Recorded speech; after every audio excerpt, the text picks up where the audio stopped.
أما بعد فأعوذ بالله من الشيطان الرجيم. بسم الله الرحمن الرحيم. ورفعنا لك ذكرك. صدق الله العظيم وبلغنا رسوله النبي الكريم ونحن على ذلك لمن الشاهدين والشاكرين والحمد لله رب العالمين. رب اشرح لي صدري ويسر لي أمري واحلل عقدة من لساني يفقهوا قولي. رب زدني علما رب زدني علما رب زدني علما.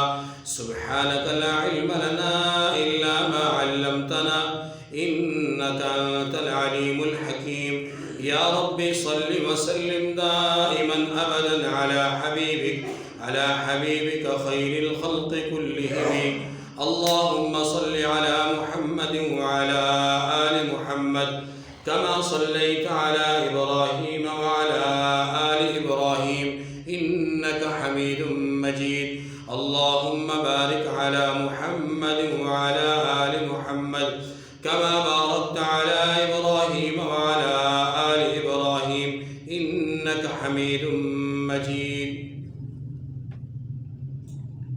خدا کا ذکر کرے ذکر مصطفیٰ نہ کرے. خدا کا ذکر کرے ذکر مصطفیٰ نہ کرے. ہمارے منہ میں ہو ایسی زبان خدا نہ کرے. حقوق مصطفیٰ صلی اللہ علیہ وآلہ وسلم کے عنوان سے ہماری گفتگو چل رہی تھی. 9 نشستیں ہو چکی ہیں. آج 10ویں نشست ہے. 4 حقوق پر بات ہو چکی ہے. 5واں حق ذکر مصطفیٰ صلی اللہ علیہ وآلہ وسلم. اس حق کے حوالے سے آج کی اس نشست میں کچھ معروضات عرض کروں گا. ذکر مصطفیٰ یعنی رسول اللہ صلی اللہ علیہ وسلم کا ذکر کرنا، آپ کا تذکرہ کرنا، آپ کی باتیں کرنا، آپ کے اقوال کو بیان کرنا، آپ کے افعال کو بیان کرنا، آپ کی سنتوں طریقوں کو بیان کرنا، آپ کے اٹھنے بیٹھنے چلنے پھرنے کھانے پینے دیگر جتنے بھی افعال اور کردار اور سیرت کے عنوانات ہیں اور موضوعات ہیں، اور آپ کے اوصاف اور آپ کے خصائل، آپ کے شمائل، آپ کے فضائل، آپ کے مناقب کو بیان کرنا، سننا سنانا، پڑھنا پڑھانا، یہ سب ذکر مصطفیٰ ہے. رسول اللہ صلی اللہ علیہ وسلم کا ذکر کیوں کرنا ضروری ہے؟ وجہ اس کی یہ ہے کہ آپ صلی اللہ علیہ وسلم اس کائنات کے سب سے بڑے محسن ہیں. اس کائنات کے سب سے بڑے محسن ہیں.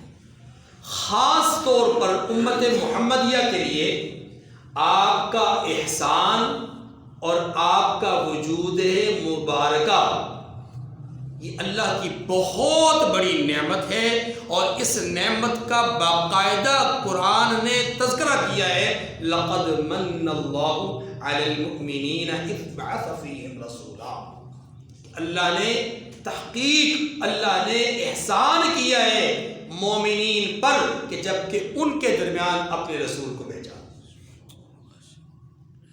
تو آپ صلی اللہ علیہ وسلم کا ذکر اس لیے ضروری ہے کہ آپ محسن کائنات ہیں.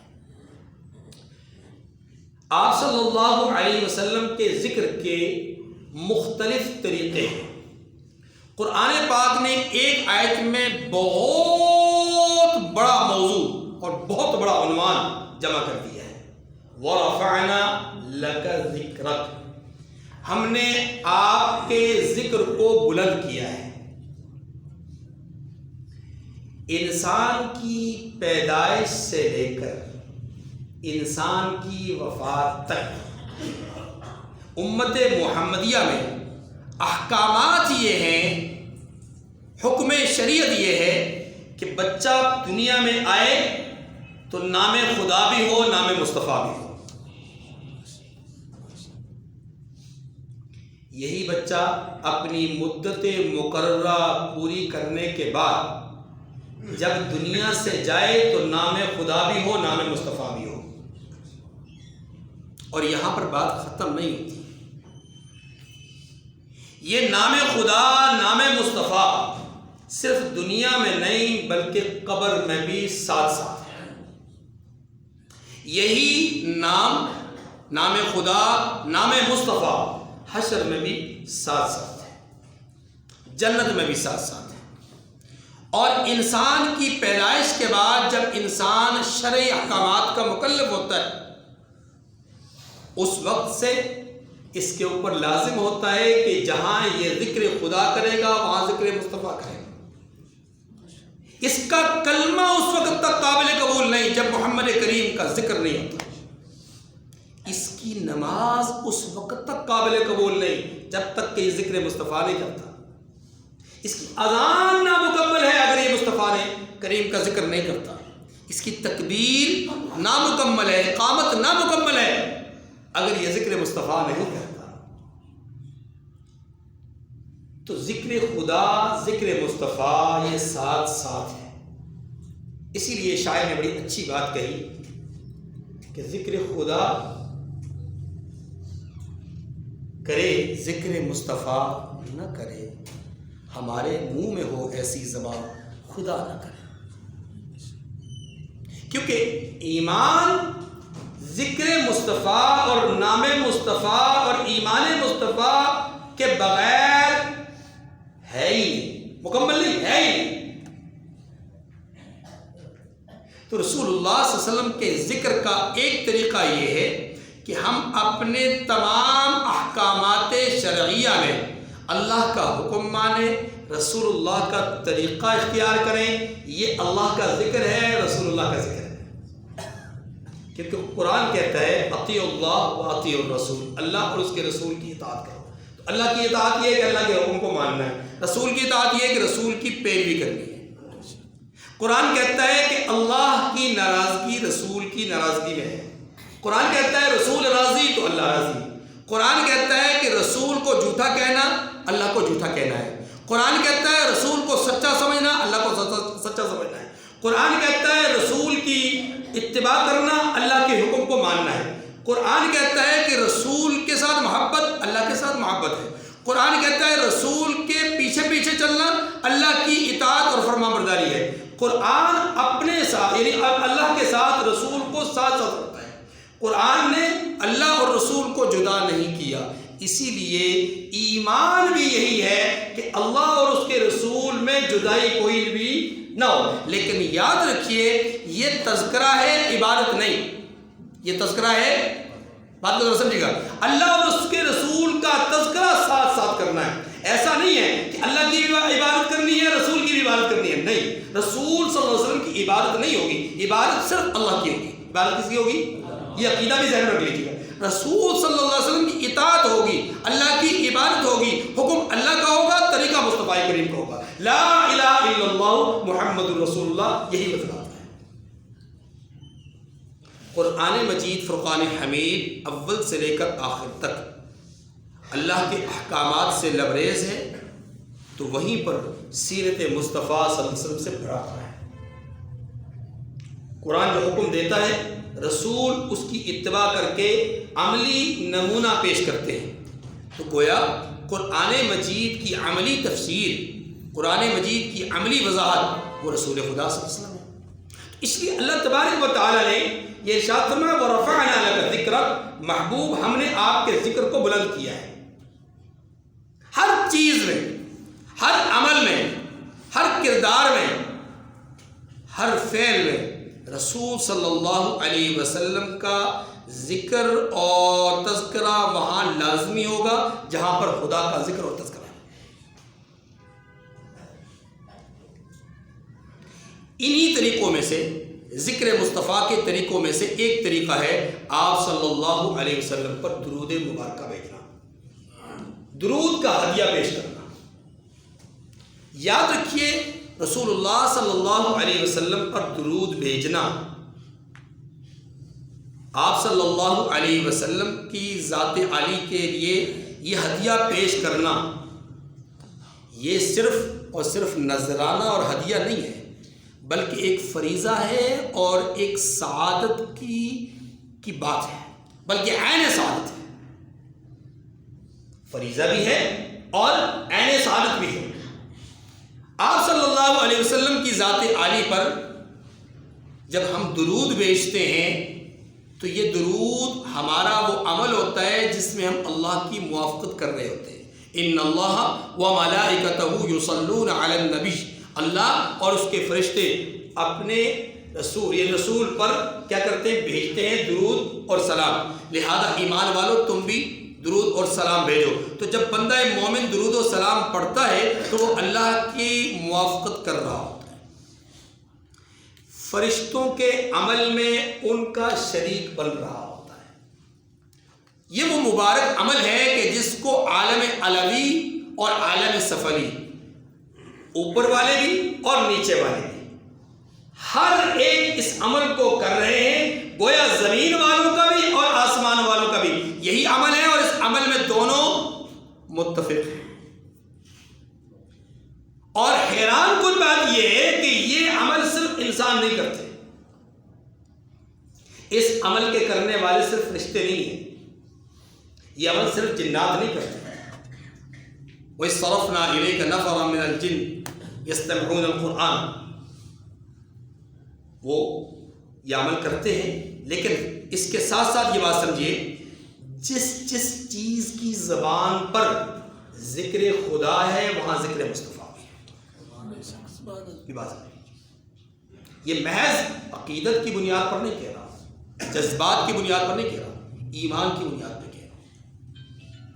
جس نے اللہ کا ذکر کیا وَإِن مِّن شَيْءٍ إِلَّا يُسَبِّحُ بِحَمْدِهِ وَلَٰكِن لَّا تَفْقَهُونَ تَسْبِيحَهُمْ، ہر چیز اللہ کی حمد اور ستائش بیان کرتی ہے، لیکن تم اس کی حمد و ستائش کو جان نہیں سکتے، سمجھ نہیں سکتے اور اس کو سن نہیں سکتے، لیکن اللہ جب بلوانا چاہتے ہیں، اللہ جب کہلوانا چاہتے ہیں، اللہ جب بتلانا چاہتے ہیں تو پھر ان چیزوں کو قوت گویائی عطا کرتے ہیں۔ یہ گو ہے، ایک کافر کے پاس ہے، کافر آ کر کے پوچھتا ہے محمد میرے پاس کیا ہے؟ اللہ کے رسول نے فرمایا میں بتاؤں کہ آپ کے پاس کیا ہے؟ یہ آپ کے پاس موجود گو بتائے کہ میں کون ہوں۔ اللہ کے رسول نے گو کو ارشاد فرمایا کہ بول میں کون؟ اس نے کہا اشہد ان لا الہ الا اللہ و اشہد انک رسول اللہ، میں گواہی دیتی ہوں کہ اللہ کے سوا کوئی معبود نہیں اور آپ اللہ کے رسول۔ ابو جہل ہے، ہاتھ میں کنکر ہے، مٹھی بند ہے، اور آ کر کے پوچھتا ہے کہ محمد میرے ہاتھ میں کیا ہے؟ جواب آتا ہے کہ اے ابو جہل، اے ابو الحکم، میں بتلاؤں کہ آپ کے ہاتھ میں کیا ہے یا آپ کے ہاتھ میں موجود کنکر بتائیں کہ میرا مقام کیا ہے؟ وہ حیران ہو گیا کہ یہ کنکر کیسے بولیں گے؟ پہلی بات تو یہ کہ انہیں پتہ کیسے چلا کہ یہ کنکر ہے، پھر دوسری بات یہ کہ کنکر بولیں گے کیسے؟ آپ نے اشارہ فرمایا، کنکروں نے کلمہ توحید پڑھنا شروع کر دیا، اشہد ان لا الہ الا اللہ و اشہد انک رسول اللہ۔ ایک شخص آیا، عرض کی اے محمد آپ کی صداقت کی دلیل کیا ہے؟ فرمایا وہ سامنے درخت دیکھ رہے ہو؟ ہاں جی دیکھ رہا ہوں، جاؤ جا کر کے اس درخت کو میرا سلام دو۔ وہ شخص چلا گیا، ادھر پہنچا، سلام کہا تو درخت جھومنے لگ گیا۔ روایت میں آتا ہے درخت اپنی جگہ سے ہل گیا، یہ آدمی ڈر گیا، گھبرا گیا کہ یہ کیا ہوا۔ واپس آیا، اس نے کہا اشہد ان لا الہ الا اللہ، اے محمد آپ نے سچ کہا ہے، واقعی آپ کے پاس اللہ کی دی ہوئی وہ طاقت ہے جو کسی اور انسان کے پاس نہیں ہے۔ نہ یہ سحر ہے، نہ یہ جادو ہے، نہ یہ کہانت ہے، نہ کوئی اور علم ہے، یہ دنیا کے علوم نہیں، یہ اخروی علوم ہے اور روحانی علوم ہے، اور یہ علوی علوم ہے، اللہ کی دی ہوئی طاقت ہے، یہ دنیا کے علوم نہیں۔ تو اللہ کے رسول صلی اللہ علیہ وسلم پر درود بھیجنا یہ ہمارے لیے اس لیے لازم ہے کہ یہ ایک فریضہ ہے، ایک سعادت کی بات ہے، اور اللہ اور اس کے فرشتوں کی موافقت اور مشارکت والا عمل ہے۔ اللہ خوش ہوتے ہیں، نہ صرف خوش ہوتے ہیں بلکہ حکم دیتے ہیں کہ یہ کام تم بھی کرو، میں بھی کر رہا ہوں، میرے فرشتے بھی کر رہے ہیں، تم بھی کرو۔ ان اللہ و ملائکتہ یصلون علی النبی۔ تو میرے بھائیو، درود شریف ذکر مصطفیٰ کا وہ طریقہ ہے کہ جس پہ رحمت دو عالم صلی اللہ علیہ وسلم نے ایک نہیں، دو نہیں، تین نہیں، 20 فضائل بیان کی ہیں۔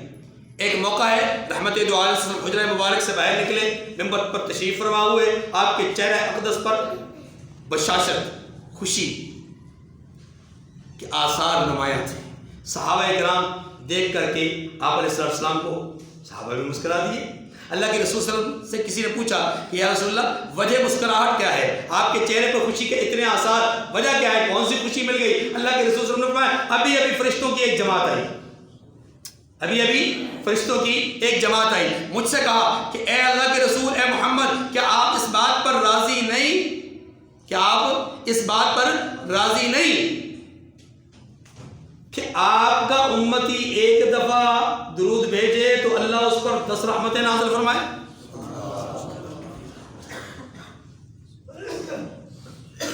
ابی بن کعب رضی اللہ تعالیٰ عنہ صحابی رسول ہیں, دربار رسالت میں حاضر ہوئے. یا رسول اللہ, میں آپ پر کثرت سے درود بھیجنا چاہتا ہوں, بہت زیادہ درود بھیجنا چاہتا ہوں, میں اس کے لیے کتنا وقت مقرر کروں اپنے وظائف میں سے, یعنی نفلی اعمال میں سے کتنا وقت آپ کے لیے, آپ پر درود بھیجنے کے لیے مقرر کروں؟ اللہ کے رسول نے فرمایا جتنا کر سکتے ہیں.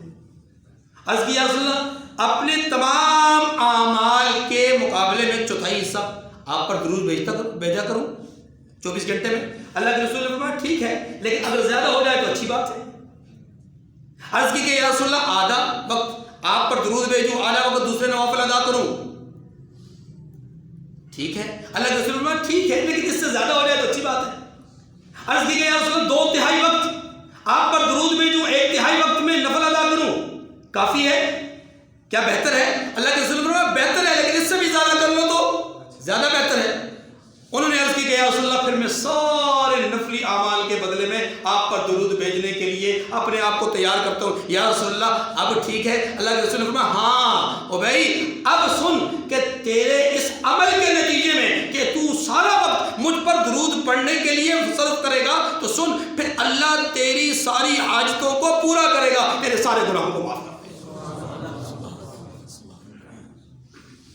درود اللہ کے رسول پر بھیجنا بہت بڑا مقام ہے, بہت بڑا رتبہ ہے. آپ علیہ السلام کا ذکر اس طرح بھی کیا جاتا ہے کہ آپ پر درود بھیجا جاتا ہے, اشعار میں بھی آپ کا ذکر کیا جاتا ہے, نثر میں بھی آپ کا ذکر کیا جاتا ہے. آپ جانتے ہیں کہ پوری دنیا میں سیرت کے اعتبار سے, کردار کے اعتبار سے سب سے زیادہ جس ہستی پر لکھا گیا ہے وہ جناب رسول اللہ صلی اللہ علیہ وسلم. سب سے زیادہ جس ذات پر منظوم کلام لکھا گیا ہے وہ آپ علیہ السلام کی ذات گرامی ہے. سب سے زیادہ مسجع اور مقفع کلام لکھا گیا ہے تو وہ حضور علیہ السلام کی ذات ہے. کیا عربی, کیا فارسی, کیا اردو, کیا انگلش, کیا دوسری زبانیں, ہر زبان میں محمد کریم صلی اللہ علیہ وسلم کا تذکرہ کیا گیا ہے. اور تب بھی یاد رکھیے آپ صلی اللہ علیہ وسلم کی ذات عالی پر گفتگو کرتے کرتے کرتے کوئی آدمی تھک جائے نا, تھک جائے, تو وہ آخر میں یہی فقرہ کہہ سکتا ہے, قلم ہے آبلا پا مدہ باقی ہے, ورق ہوئے تمام مدہ باقی ہے. آپ علیہ السلام کی سیرت طیبہ کو, آپ کی نعت گوئی کو, آپ کی ستائش کو, آپ کی تعریف کو کوئی آدمی کما حقہ وصفاً بیان نہیں کر سکتا. لیکن یاد رکھیے آپ علیہ السلام کی نعت گوئی میں جو جو حصہ لے گا انشاءاللہ وہ دنیا اور آخرت میں کامیاب ہوگا. مشہور ترین شخصیت امام بوصیری رحمۃ اللہ علیہ, قصیدہ بردہ شریف لکھنے والے. فالج کا اٹیک ہوا, جسم کا ایک حصہ فالج زدہ ہو گیا. شاعر اور بڑے غضب کے شاعر تھے. دل نے ایک بات کی طرف متوجہ کیا کہ حبیب خدا صلی اللہ علیہ وسلم کا ذکر کر. بڑے اشعار تو نے لکھے ہیں, ذکر حبیب میں کچھ اشعار لکھے, 166 اشعار لکھے ہیں عربی میں.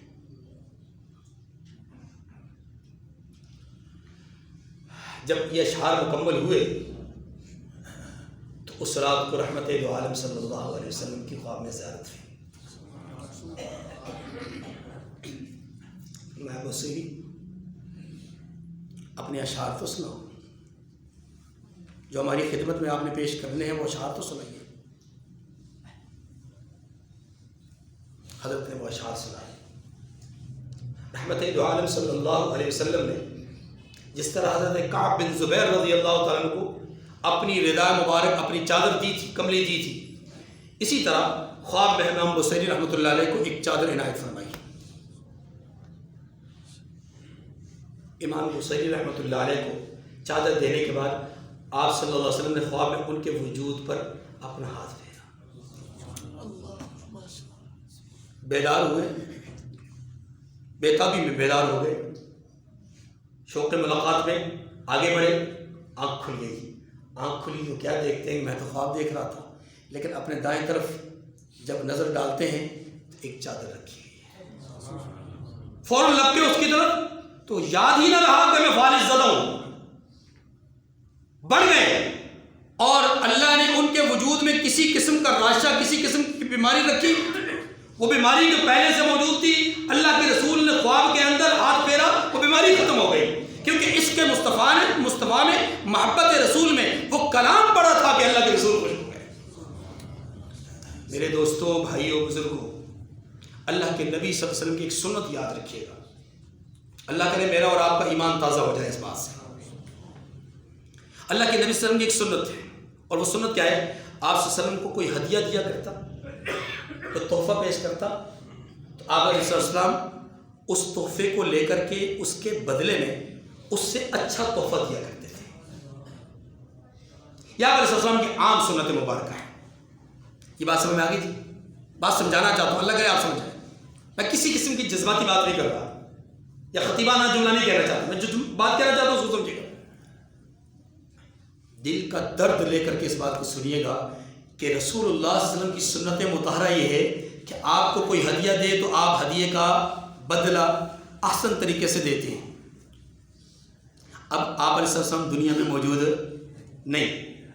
درود شریف ایک ہدیہ ہے, درود شریف ایک ہدیہ ہے, نذرانہ ہے, جو بندہ مومن دربار رسالت میں پیش کرتا ہے. دور بیٹھ کر کے فرشتوں کے ذریعے سے, قریب پہنچ کر کے روضہ رسول پہ خود اپنی زبان سے الصلاۃ والسلام علیک یا رسول اللہ کہہ کر کے قریب خود پیش کرتا ہے. دور سے فرشتوں کے ذریعے سے خدمت اقدس میں بھجواتا ہے. اللہ کے رسول صلی اللہ علیہ وسلم کے بعد جب وہ تحفہ جاتا ہے, سنیے حدیث مبارکہ کیا ہے, معجم طبرانی کی روایت ہے, رسول اللہ صلی اللہ علیہ وسلم کے بعد جب کسی کی طرف سے تحفہ جاتا ہے تو نام بھی لیا جاتا ہے, تذکرہ بھی کیا جاتا ہے کہ آپ کے فلاں امتی نے, اس کا نام یہ ہے, اس کے والد کا نام یہ ہے, اس نے آپ کی خدمت میں یہ نذرانہ پیش کیا ہے. اللہ کے رسول نذرانے کو قبول کرتے ہیں. قبول کرنے کے بعد سنیے اگلی بات, اللہ کے رسول کی عادت مبارکہ کیا ہے, سنت طریقہ کیا ہے کہ آپ اس ہدیے کا بدلہ بہتر طریقے سے دیتے. اب چونکہ آپ دنیا میں موجود نہیں, جہاں آپ موجود ہیں وہاں آپ زندہ ہیں, جہاں آپ موجود ہیں ہمارا عقیدہ ہے, جہاں آپ موجود ہیں وہاں آپ زندہ ہیں. آپ کے پاس ہدیہ گیا, آپ کے پاس تحفہ گیا, ممکن ہی نہیں ہے کہ رسول اللہ اپنی سنت سے ہٹ کر کے کوئی کام کرے. اب وہاں سے کیا ہوگا؟ وہاں سے یہ ہوگا کہ رسول اللہ صلی اللہ علیہ وسلم جب اپنے امتی کی طرف سے درود و السلام کا یہ نذرانہ قبول کریں گے تو ساتھ ہی اس کے لیے دعا کریں گے. کتنا بابرکت ہے وہ انسان کہ جس کے لیے رحمت دو عالم صلی اللہ علیہ وسلم دعا فرمائیں. اور حضور علیہ السلام کے اٹھے ہوئے ہاتھ اللہ کبھی بھی خالی ہاتھ نہیں لٹاتے. یہ ہاتھ تو وہ ہیں کہ سیدنا ابو ہریرہ رضی اللہ تعالیٰ عنہ آئے, یا رسول اللہ میری والدہ غیر مسلمہ ہے, دعا فرما دیجیے کہ وہ مسلمان ہو جائیں. روایت میں آتا ہے کہ سیدنا ابو ہریرہ رضی اللہ تعالیٰ عنہ کی اس بات کو سننے کے بعد اللہ کے رسول نے ہاتھ اٹھائے. ادھر ابو ہریرہ رضی اللہ عنہ نے دیکھے کہ رسول اللہ صلی اللہ علیہ وسلم نے ہاتھ اٹھا لیے. آپ نے وہاں پر بیٹھنا گوارا نہیں کیا, دوڑے چلے گئے. کسی نے پوچھا ابو ہریرہ کہاں؟ کہا دیکھنا چاہتا ہوں کہ محمد